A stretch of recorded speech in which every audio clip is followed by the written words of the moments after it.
Inspire, motivate, challenge. Welcome to Healthcare Soldiers. How are you doing today? I'm fine, I'm good. All right, so I'd like us to start, just introduce yourself, give us some background on your educational background and, your career journey so far. Okay. Yeah. My name is Sola Kayode. I studied pharmacy at the Obafemi Awolowo University. I finished in 2006. I did the usual internship and youth service. Thereafter, I started my career at GlaxoSmithKline as a medical sales representative.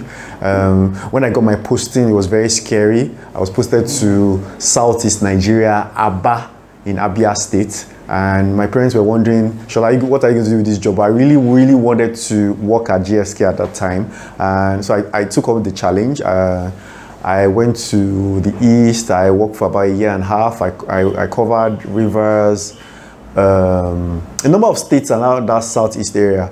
Thereafter, I moved back to Lagos, where I worked at a pharmaceutical company as a sales manager. I was a sales manager supervising a number of reps, Jill Pharmaceuticals.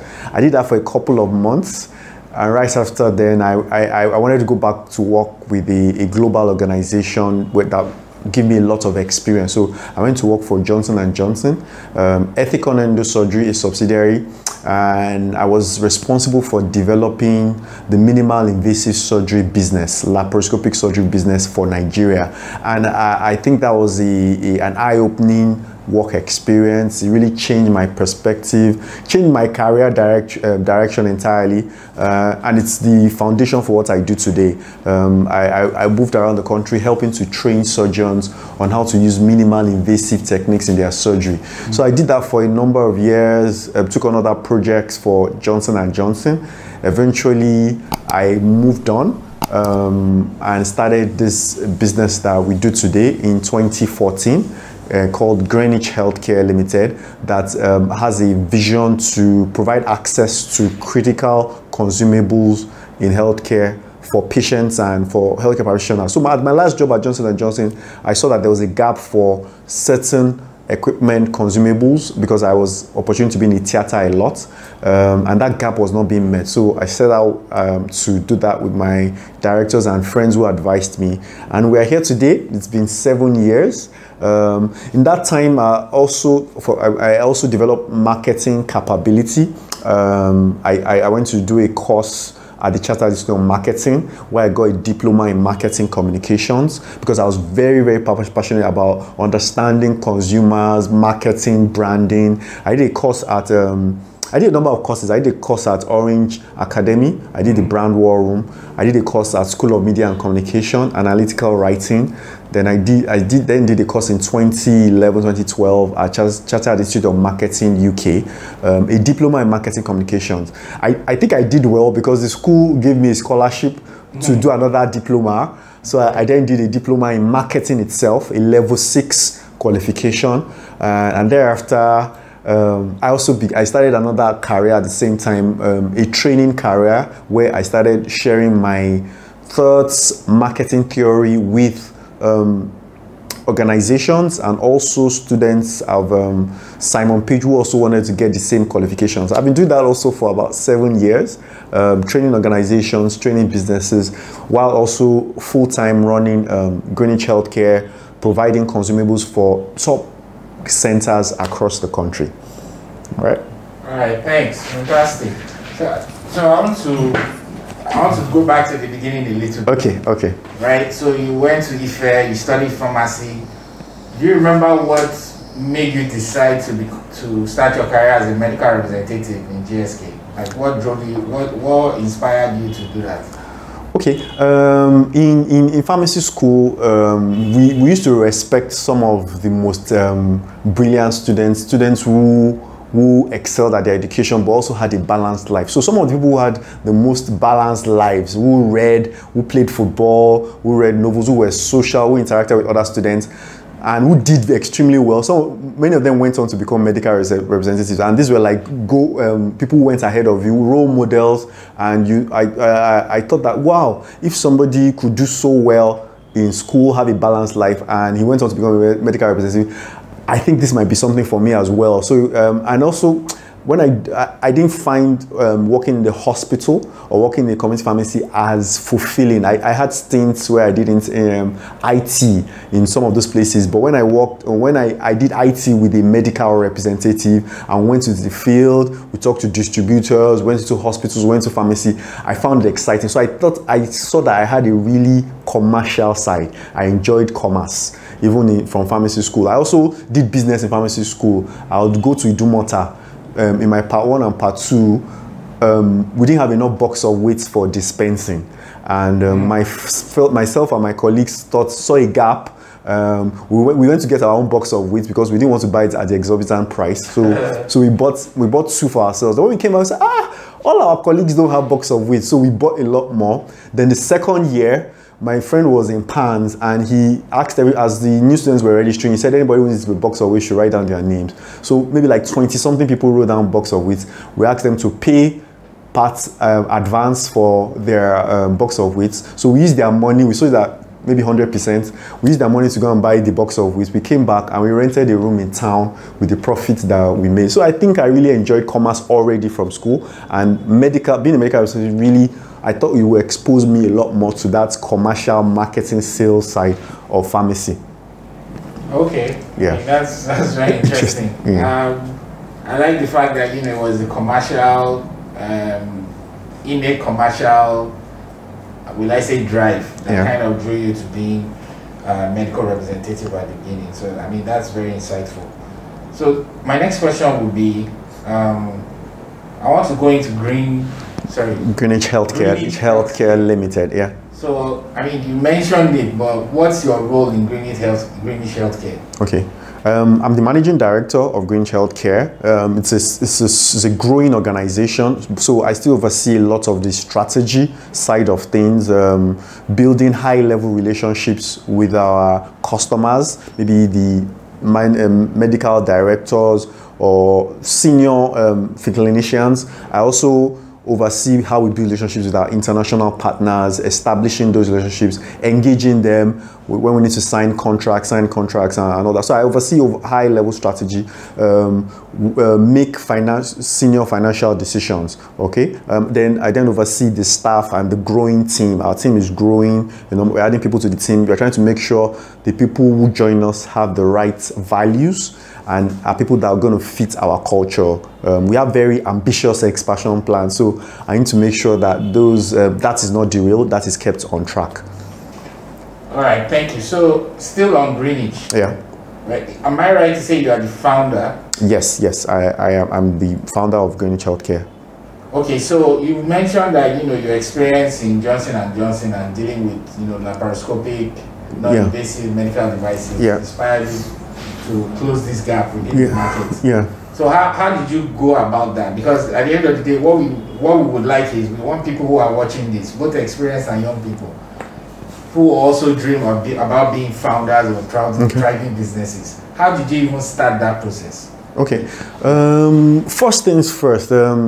No experience is invalid. When you work in an organization, I'm very grateful for the places God has given an opportunity to work in. Sometimes you'll be given roles and jobs that are not palatable. So your day-to-day job might be to be a medical representative, but you have to plan projects. You have to do administrative work. Someone beside you might be engaging with NAFDAC. Okay, that's not your day-to-day job, but you might hear it, or they might give you an assignment. So you need to first of all embrace every experience you have initially as a young person starting your career. Never say, this is not my job and this is not what I want to do. For you to move to those senior levels, you must have a lot of skills, a lot of capacity. So from my days in GSK, traveling across the country, meeting clinicians, starting relationships with clinicians, I stored that somewhere. At Johnson & Johnson, having high-level discussion with managers, leaders of organizations, learning, because a lot of the products we're bringing in were new, were being registered, learning about registration processes, Form Ms, importation processes, launching new products. Then products that were not even my portfolio, I didn't say, look, I'm only going to have a silo mentality. I'm only going to focus on what I was given. I paid attention to other lines of business, how they were launching, what were the challenges. So when coming back to where I am now, I draw on a lot of those early experiences, whether it's traveling to go and meet a clinician, whether it's sending an email properly, making sure their email is factual, there are no frills, whether it's organizing an event, organizing an exhibition, whether it's interfacing with NAFDAC. So all those experiences come together when I'm talking to my team and I'm talking about this. Sometimes they wonder how come our boss knows how to do this, and it's from those early years. Sometimes we can be, as a young person, you can want to say, this is what they pay me for, they're not paying me any extra. So you have to embrace experiences, reach out from your comfort zone, think anything that is uncomfortable, make sure you go for it. You're being trained for a salary in your early years. Don't ever equate the learning to the salary you're getting. So a lot of things we do today in Greenwich Healthcare, I learned from my experiences on lower roles. I don't know if that answered the question. Yes. I like how you. I think you went into what's needed to go there. But now I want you to tell us how did you even start Greenwich? What steps did you take? Okay, I'll try not to share any business secrets, but first of all, because I had been in healthcare, I had a lot of relationships. I made sure I kept my relationships intact. Never burned a bridge with anyone, because those were the first set of customers I had when we started Greenwich. Like I said, there were gaps. So some of the clinicians that we met while I was in J&J, and now I was on my own, I just walked up to them. I was known as a person of integrity who could deliver value, and I said, look, I can provide you these XYZ items. And they said, okay, we know Sola. Some of the reputation I had as a rep, or as a manager, I took it into this business. And I said, okay, let's give Sola a chance. Are you working alone as an organization, or you are working with someone else? So it's called Greenwich Healthcare. Thank God we had a good name. So a lot of people thought the organization had existed for a long time. So that was very strategic. Picking that name was carefully. I didn't call it Sola and Sola Sons. I called it Greenwich Healthcare. So they gave us an opportunity. We didn't make a lot of money at the start. We sourced things locally. We registered the business. I didn't even have an office space. I was working from home. Sorry. Yeah. Before you go further, so who is this person giving you the opportunity? Some of the customers that I had while I was as a J&J. Some of them gave us an opportunity. Yeah, some of them gave us an opportunity. They just knew because I built such a strong relationship. They continued to trust me. But I tried to avoid competing with J&J immediately. I tried to compete with them in that area. So I went into other areas that were not being covered. And because I had a good relationship with them, those same clinicians now gave us the opportunity to do business. It was small because they didn't trust us too much and all that. But with time, they saw we were reliable, and that portfolio of business has continued to grow. Then we grew it to other customers. Then there were also referrals from our colleagues, friends that we had on the field. Oh, we know somebody who can provide you this. Oh, his name is Sola. He was my ex-colleague, and they just connect us with a phone number. We go, we say yes, we can do it, even though we don't know how. Then we set down. We sit down to see how we can solve the problem, provide that consumable or equipment to the center. And luckily, when I was by the time we were starting, a lot of new centers were coming up with specialized services. Now, the gap for specialized services was a lot, and it's still a lot. So there was an opportunity for us to provide those services. Okay, so initial customers when we were J&J, referrals from friends and colleagues. Those were the first customers that we had. Thank you. So another question I have is, at what point, maybe after or during J&J, did you decide, okay, I'm going to register this company, I've seen this gap? At what point did you decide it's time to leave? Okay, that's a very good question. There's a right time to leave. And one of the things I learned, don't leave an organization out of anger, don't leave out of frustration.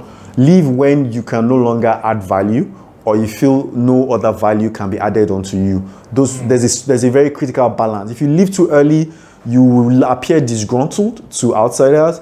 You burn your bridges, and if you stay too long, you can also stunt your growth. So it was really, I was doing very well at Johnson & Johnson, but for example, there was no local organization, so the opportunities for career growth were not that many.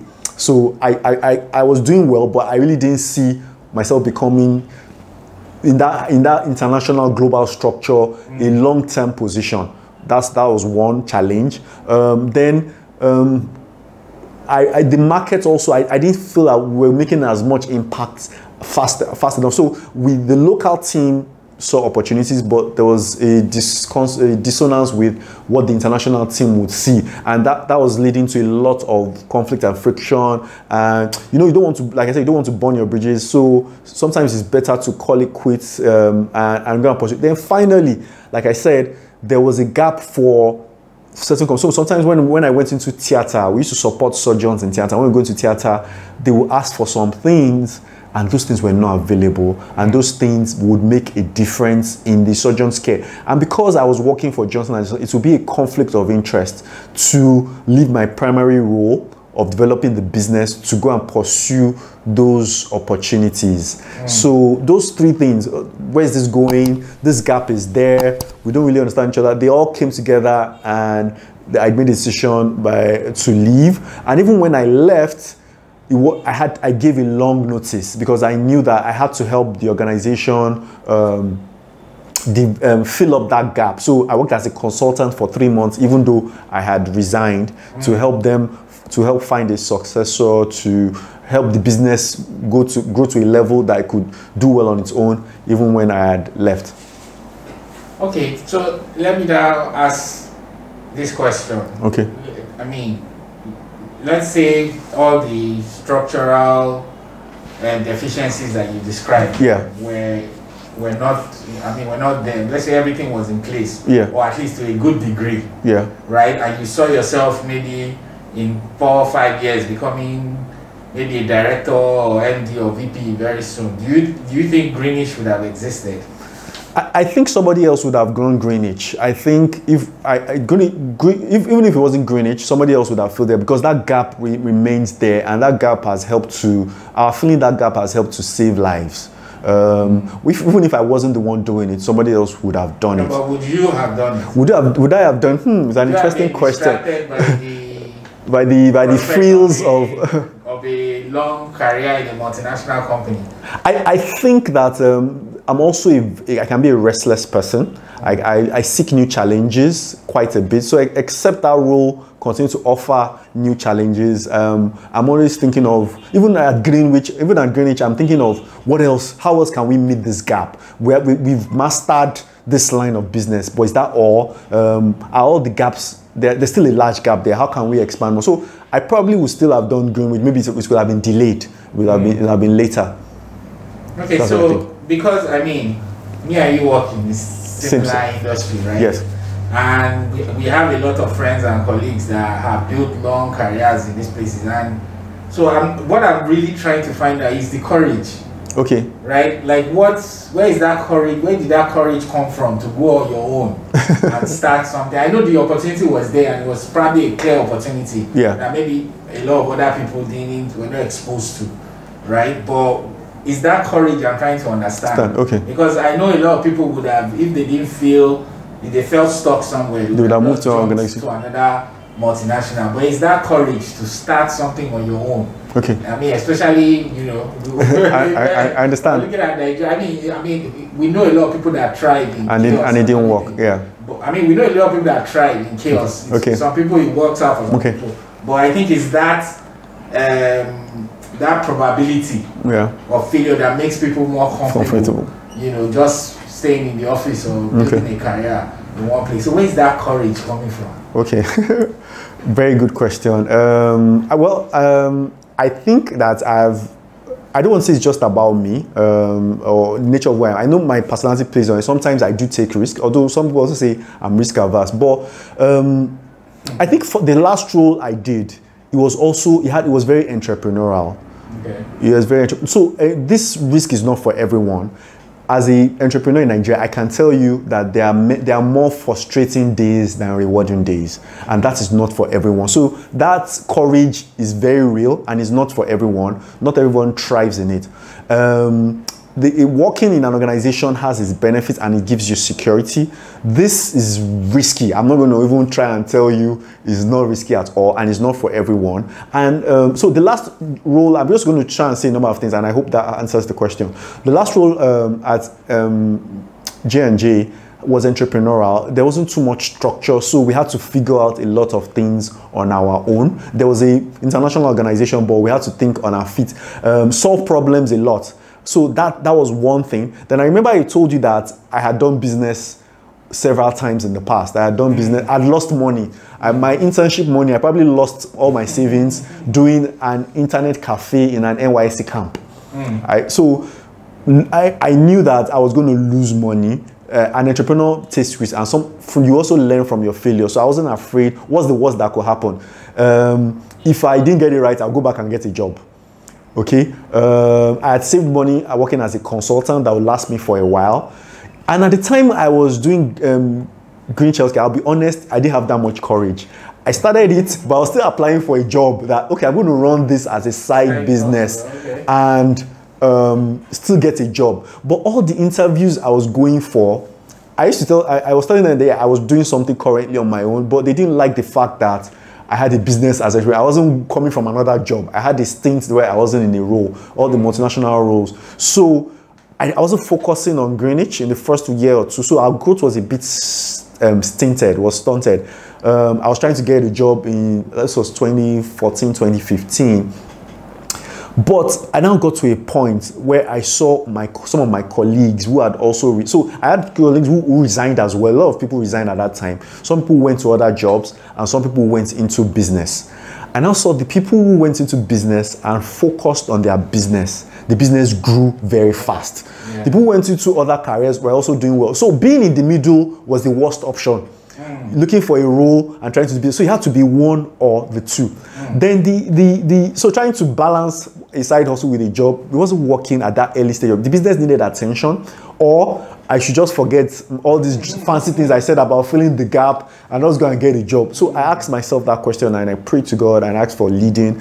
And the conviction I had was, Sola, if you focus on growing this business, it's going to grow in a couple of years. You have the experience, you have the skill set, you have the relationships. Why don't you focus on it for a bit? So then I used to write business development manager, Greenwich Healthcare on LinkedIn because I didn't want anybody to know I was a CEO. Yeah. So I went back and changed my designation to founder, CEO. So the interview invitation stopped because nobody wanted to recruit a CEO to come and become a business development manager or a business manager. Then I focused on the business and the growth became astronomical. We really went from a really low numbers to significant numbers that we could talk about. We were able to attract people to the team. We invested in assets. We built strong relationships. So what I would say is you need to understand yourself. You need to know how you handle risks. Different people have risk appetites, low, medium, high. Even as I am, I think I'm not a high risk taker. I've seen risk takers, entrepreneurs, the kind of things they do, and the reward is very significant. So you need to understand yourself, what level of risk, because when you choose a path, you cannot be looking back.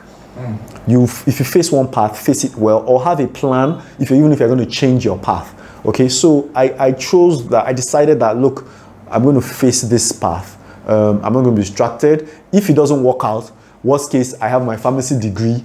I have marketing. I'll go and beg someone and say, look, I made a mistake 5 years ago. Can you give me a role as a business manager? And what's the worst case? I'd have learned something. Okay. And lucky for me, I had just gotten married, and my wife understood, was ready to take the risk with me. So maybe if I had 2 or 3 kids who had to go to school, I might be a bit more reluctant to take those opportunities. So those risks, the last thing I'm going to say is that take those risks early. It doesn't mean you shouldn't take them later. Take it early. Have protection, like have savings. So if you're going to go on a journey, have like 6 months of expenses saved. Have a car if you can. It doesn't have to be an expense, just something to move you around, something to help you do your business. Have some space have a business registered. If those things are in place, you'll be more comfortable to take those risks. But if you don't put them in place, it can be a really scary journey. Wow. I don't know if that helped. Yeah. Very much. Yes. Sorry, I'm still going to ask you a few questions. No problem. No problem. So, I think maybe let's take it back to like a potential somebody who is watching. Okay. So you've talked about getting experience from all the jobs you had previously, and that helped you to build the foundation for what you're doing now. Yeah. So what I'll ask now is, if because we hear a lot of stories now, if you have on social media, on the news, there are a lot of young people who come out from school and they have startups now. Okay. Or they are starting businesses. But if you think about it from your experience, would you say, can a young person go straight into what you're doing now, as in after school, or do you think they should get that experience first? Okay. I would say they need to get that experience, no matter how short it is. So there's a challenge with indigenous companies, small organizations. They have both challenges and strengths. Many small organizations, because their owners, I don't know how much, sometimes their owners don't have that much business experience. They don't have processes, and without processes, sometimes you cannot scale. The flip side of it is that too much processes can also, too much bureaucracy can also inhibit your scale, which is a challenge for large organizations. The organization needs to be flexible as well. So the thriving organization, the thriving startup should have the right balance of processes and flexibility. Okay, so the working in an organization for a bit, or having a mentorship experience, okay, or working in an organization can give you an understanding of processes. When you in B2B business, there's a way to do things. At least the kind of business that we do, we interface with hospitals, we interface with multinationals. There's a way to talk. There's a way to email. There's documentation that needs to be done. There are legal requirements, and if you don't have people on your team, the founder might not be the one with that experience, but they must be senior level people who have that kind of understanding to bring processes to an organization. So I don't know how a young person living in school will be able to attract that kind of a talent to be their subordinate or to co-found with them, but my working in some of these organizations have really helped me to have understanding operating procedures, understanding trainings, or having policies so that staff are guided in a way to work. I think that's really important, because you have to think about longevity. You have to think about when you are not in the business, can the team complete projects, tasks without the founder being there? And that's being putting processes in place. And how does a young person who has not worked anywhere even understand how to do this, except he has intern, or except he has partners or co-founders who have that kind of experience? And we see this in multinational startups as well. Or the young person must have a way to attract talent that has this experience. So we see, for example, if Facebook and Uber, when at a certain stage, they recruit people from Google. They might recruit the CEO of Google, or the chief marketing officer, or the chief commercial officer from Google, or from another startup, to come and bring that experience, that process thinking, that designing the organization. So how does a young person who doesn't have any experience do that? There will be a lot of chaos. There will be a lot of chaos. So I think either you get that experience working somewhere, or you must find a way to attract talent that already has that experience, or someone to mentor you, senior advisor that will mentor you to that kind of how to build an organization. All right. Yeah, thank you. I mean, solid advice. Sorry, one last question on Greenwich. No problem. I'm enjoying this. So, I know we don't want to delve into business secrets and all that. No, I'll try. Can you just share, because your business is, there's a lot of importation is involved, right? Yes. Devices, and then you have the regulatory arm as well. Yes. So can you just tell us some of the ways? I'm sure there are challenges there, obviously. So how do you navigate some of those challenges? Okay, so yes, there are challenges. The regulatory environment in Nigeria is growing. We have a lot of bones to pick with the regulators, but we understand the regulators have a tough job. Nigeria's health market is growing rapidly, so there's a lot of new understanding, new equipment, new consumables, and the fact that we're also we're developing country, disposable incomes are not there yet. They are challenging. So regulation must, my opinion is that regulation must reflect the environment, while it still does regulation as well, does the work of regulation. So some of the ways we've gone around it, we've tried to move around it. We work with other organizations that have an older relationship with the regulators. So then some of our multinationals handle the regulatory side of things. Some of our products are regulated by SONCAP. So that also helps us make importation easier, but it's still a challenge. We have many products we want to import that are sold around the world, but we are not able to get into Nigeria because of the challenging regulatory environment. I won't say we've figured it out. It's still a challenge, a major challenge for us, and not just us, a lot of players in the industry. Okay, but we're hoping in the next few months and years, as we engage better with the regulators and regulator understands the industry better, things will improve. But it's a tough area. It's a tough area. So do you have relationships that help make it easier, or how do you? Yeah. Well, as a pharmacist, we have relationships, we have colleagues, and so it's very important. Like I said, as a business person, keep your relationships very, be a good networker. Somebody usually knows somebody that you can talk to, that can enlighten you. You could be a church member, it could be an old schoolmate from secondary school, from primary school, who has more experience, or even works with the NAFDAC or something, and you have a challenge you can discuss, and they can tell you a way to go around that challenge. So we just go with our intuitiveness. We try to be entrepreneurial, talk to them. Sometimes we've been fined before, sometimes we are fined, but we try to be compliant as much as possible in our relationships with the regulator. But like I said, it's still an ongoing conversation. Okay. So what about the importation side? Okay. What challenges of Forex? How is that? I think any importer that you ask that question will just tell you that it is so tough. We do form M's. We work with government. Sometimes we have to source Forex from the market. Sometimes we have to walk through intermediaries, friends and family, colleagues who live abroad. Just find a way to solve the Nigerian problem. Nigeria is a complex problems that you not experience in any other environment you would experience here. But I never say without. Also, opportunities you will not find in any environment you also find here. So we think a lot on our feet. We don't just do it for business. We do have hospitals that cannot do a procedure without some of our consumables. These things are a matter of life and death. For example, we have a part of our business is involved in cardiology, cardiothoracic surgery, which is a growing area of healthcare in Nigeria. Very few hospitals do it. If a person has a problem with their heart, it's not treated, they will die. That's just it. And if the surgeons, the caregivers do not have the equipment, the consumables to do it, the outcome is more compromised. It's a more challenging outcome.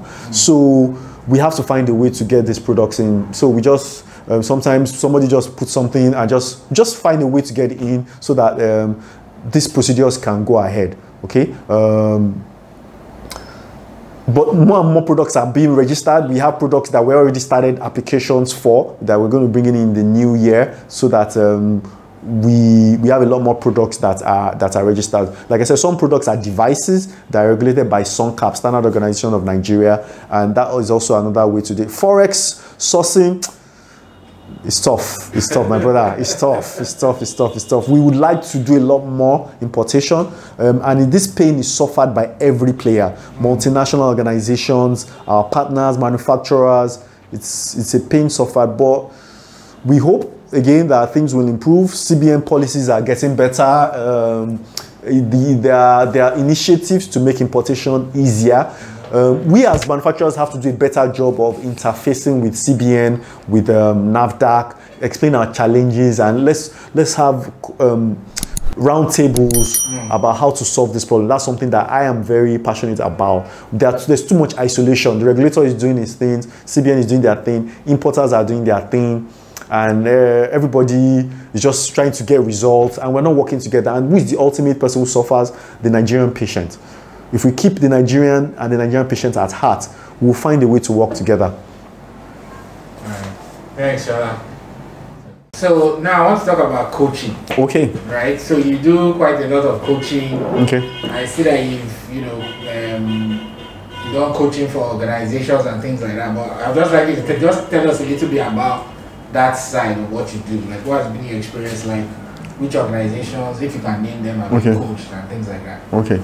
So I think I'll tie my coaching to public speaking. I like doing presentation. I like talking in front of people. I didn't always like that. I was very shy in secondary school. I remember a debate where an impromptu speech, I picked a topic and I didn't have an idea of what to say. I climbed up and my school lost woefully. So after that, I put an effort into it. So in university, I always got called up to moderate events. I like doing PowerPoint presentations from university. Then when I got into my first medical rep job at GSK, it was requirement to do presentations almost every month. I imagine presenting to doctors who are tired, had a long day, who just want to eat the food and move on, and you're presenting the same thing. To them about augmenting, they've heard about it several times. What new thing? So you have to find a way to be engaging, to be interesting. Then I also wanted to learn about marketing, and sales, about the way to, it was really marketing. I didn't want to do sales. Marketing was interesting, branding, colors, and all those things, understanding the personality of a brand. So I started developing my skills in marketing and sales. I invested my money as salary, as a rep, as a youth corp, as an intern. I went to all these courses. Eventually, I did the last one at Chartered Institute of Marketing. And after that, I got offered a role by the Chartered Institute of Marketing by the school I was studying at, Simon Page College of Marketing, to become a tutor. The person who was teaching the course had to fly in from London every time to teach the course. So he had this student who wanted to be a teacher, teach the same things that he had learned, and it would save a lot of flying in and out. He was busy with a lot of other things. And I understudied him for the first class. He corrected a lot of things. And the students came out doing very well. It was a shock. I didn't know whether it was due to my teaching or due to the students being brilliant. But over the years, we started to have very good results, and a lot of students were doing well. Then one time, one of my students then called me up and said, look, my company needs a training on business development, on marketing, on sales. These are things you taught us in class, and these are things you do on a day-to-day basis. Do you mind coming to teach? And I've always wanted to be a consultant. Finally, my first training job, I didn't do it alone. I called a lot of my colleagues and we came together. We looked at the content, we developed the slides, the training curriculum. And I didn't try to go it alone. So when we went to the training, the whole day I was shaking, but I wore a jacket so it didn't show. This multinational organization, very cozy offices. We did the training. I'd registered the company before, and when I got my first paycheck for training, I said, wow, one day's training, my check was more than my salary for the month. I was like, this thing is serious, okay? And I enjoyed it, it gave me a lot of fulfillment, maybe even more than being a salesperson, a medical salesperson. And so I took it more seriously. We registered the brand, we put the word out there, put the content online. So for training is very based on referral, people seeing that you have social capital, that you've done this thing before, that you are a credible trainer. So we put this on social media. Another CEO saw it and said, spoke to someone that I need a trainer. Do you know someone that can train? And somebody mentioned my name. Sola does this. I had a sit down, we spoke. I did training for him. He was very happy. His employees loved it. Attitudes were changed a bit. Then from there, he called me again, and that one came here, and it became from a few drops became a stream, became a river. We had organizations we've trained more than once. Other training organizations call me up to come and train. I call other people, we form teams, and it's become something that I enjoy. Because of time constraints, I do it a couple of times a year, while I also teach several times a year at the College of Marketing, talk to brand managers, senior marketing people, advertising people about various concepts and topics. And it really broadened my mind, broadened my network, broadened my capabilities, act as a consultant. So that's been the journey for over 7 years of training and learning. And in 2021, COVID happened. The training industry went down because there were no in-person trainings. Training had to move online. So for some of my trainings, I had to move on. And it was a different dynamic. In class, you could move around, you could joke, you could look at people's body language. You can't do that online. Somebody might be frying granules, it might be in their boxers, sending their kids. Engagement is much lower online, and I wasn't satisfied with the outcomes I had. The students were not satisfied as they were in person. So I knew something had to change. So I then upskilled again. So it's very important as a training person, as a learning person, you must be a learner yourself. You must continue to develop your skills yourself. So I have courses I've lined up I want to go for. So I heard about the IFC, International Finance Corporation Learning Performance Institute, where they're trying to standardize the industry, the training industry, and they have different levels of trainers, assessors, master trainers, and they give you capability to train in person and online and ensure your participants have the best outcomes. They truly learn. So I enrolled for that. It was tasking, and today I'm an IFC, ILPI certified trainer. All right, so that's the journey as of today. Okay, fantastic. So, I mean, did you say the core of your training is marketing?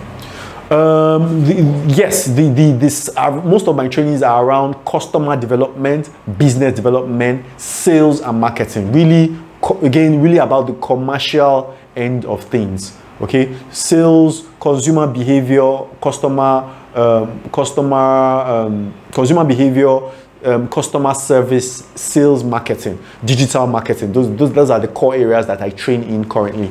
My last question would be about, do you think being a coach, you made it very clear there's a lot of self-development, people need to invest in themselves to learn, but is that a feasible career option for, let's say, especially people in healthcare, maybe like a pharmacist, whoever coming out of school? Is that a feasible career option from the get-go? Or is this something that also has to come with some kind of industry experience? I think coach. So there are two words. There are two words that people use interchangeably.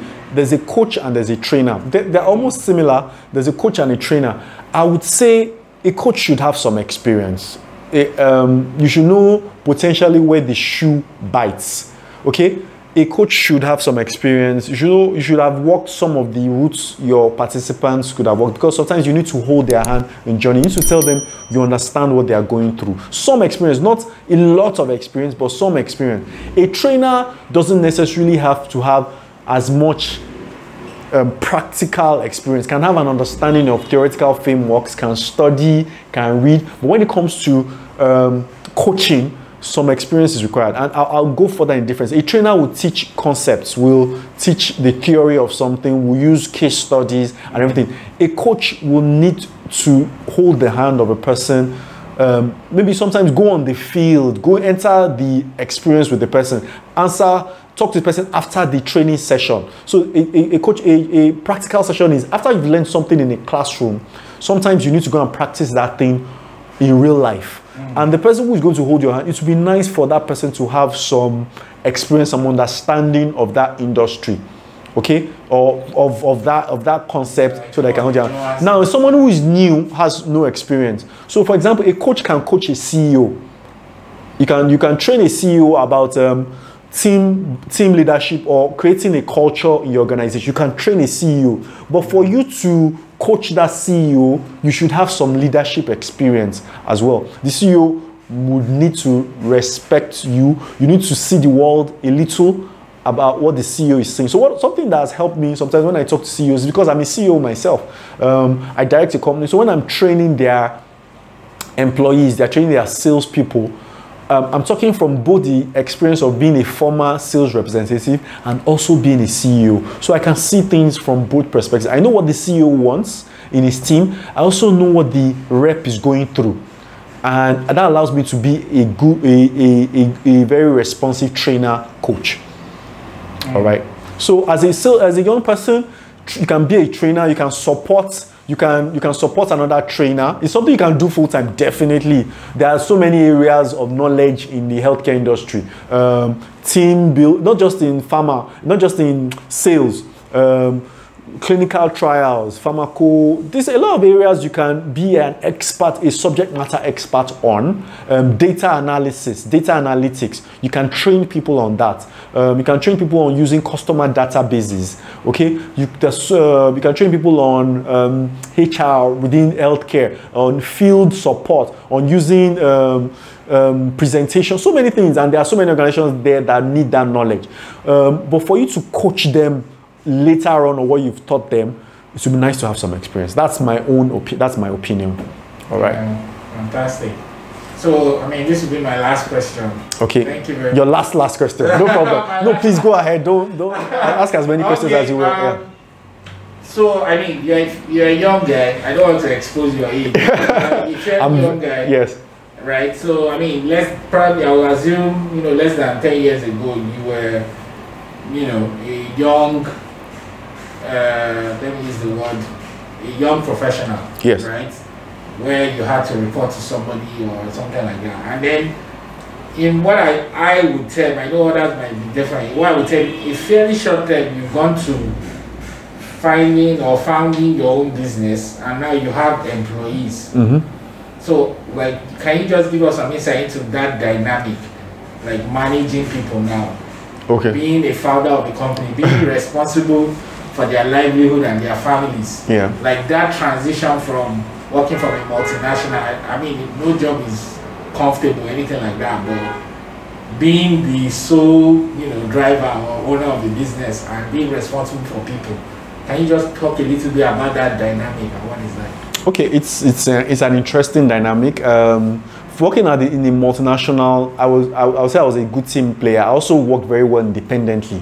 But when you move to an organization, there's only so much you can achieve on your own, no matter how brilliant you are. In fact, somebody said that people who excel very well as individuals, who are star performers, they struggle to be leaders of organizations. While average performers, because they are always drawing on their relationships with people. Oh, can you help me with this? Oh, please, I beg, help me sign this document. Let me do this presentation slide. What do you think? They're always asking for help. They become very good team players, become very good leaders in business. So me, I was more of the person who could work silo a lot. I struggled a bit. I'm still learning in the organization, and there's nobody who is born leaders are few. Leadership can be learned. So as an entrepreneur, you have to learn leadership fast. You don't have time. You can't go to leadership school before you start the company. You start the company, the leadership work starts immediately. You are going to recruit a driver, you recruit maybe a secretary or an admin person to pick your calls. Before you know it, you start adding people, cleaner, you start adding a salesperson. Those people have to be motivated. Those people have to be inspired. Those people have to catch the vision. Those people have to, you don't want to micromanage them. You want to support them. You want to develop them. So if you don't have any training, you cannot fumble yourself to succeed. Like I said, there are a few born leaders, but you have to learn it. You have to read, study, go to leadership trainings, go to management trainings. Even if you can't afford them, there are free ones on YouTube. There are free ones on Coursera. You have to have mentors yourself. So in my first years, I really didn't know how to recruit people. I work with HR people. I had mentors mentorship is important. I struggle to find mentors as well, I'll be honest about it, because nobody really has walked your shoe as an employee. Do you pick your mentors from the entrepreneurial world, or you pick them from working in an organization? I advise you pick them from both. You have mentors who are entrepreneurs, and you have mentors who are top leaders in organizations, and they can tell you how to scale an organization. They will tell you how to scale, and the ones who are entrepreneurs will also tell you what to look out for in talent, how to motivate talent. Talent in Nigeria is particularly challenging. Young people want reward without the pain. Only a few young people understand that you have to have your years of learning before you blow, so to speak. So finding that balance for people who have work ethic. So have mentorship is important. Nobody's born a leader, and when you can make mistakes in an organization and get away with it. If you make a mistake in a company, the results can be catastrophic. Especially in healthcare, you cannot afford for the wrong medical device to be delivered to a surgeon in surgery, and you cannot supervise every delivery yourself. So leadership, recruitment, motivation, focus, having that company direction, you have to communicate it clearly. And if you don't know how to do it, you have to learn it. You have to watch other organizations that do it, ask questions from other entrepreneurs who may not be in healthcare, how they are doing it, learn from them, pick what you can, throw away what you think is rubbish, experiment. If you make a mistake, be honest to yourself. One of my bosses will say, fail early. Don't manage a bad situation for too long. If you employ someone and you find out the person is a bad idea, I've learned that managing the person hurts you. Fire the person as quickly as you can. Help them go to another organization. Make sure that you live on amicable terms if you can. But you have to learn quickly. You have to study, watch other people, talk to people, have mentors. Those are things that has helped me transition from working in an organization to lead managing people. It's you learn every day. Till now, we're still learning. We have staff come, we have staff leave, we have exceptional employees, and we have challenging employees. How do you make them develop? Okay, the leaders have a responsibility to provide work and also motivate their staff to do the work and inspire them to do the work. If you believe in your vision, you must be able to communicate the vision well to your employees so that they also catch the vision. All right, that's a little about what I can say. That's fantastic. Thank you very much. Thank you.